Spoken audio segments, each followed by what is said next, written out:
In this video, we'll be showing you how to reset and reprogram your Xfinity remote.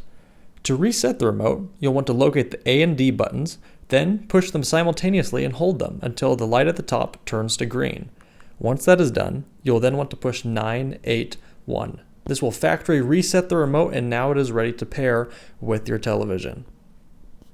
Reprogramming your Xfinity remote is also just as simple. Locate the Xfinity and the information button, then push and hold them until the light at the top begins to flash green. At this point, your television will have a code prompted on the screen. You'll want to go ahead and input that code into your remote. The code will be different for you as it is generated each time you try and pair.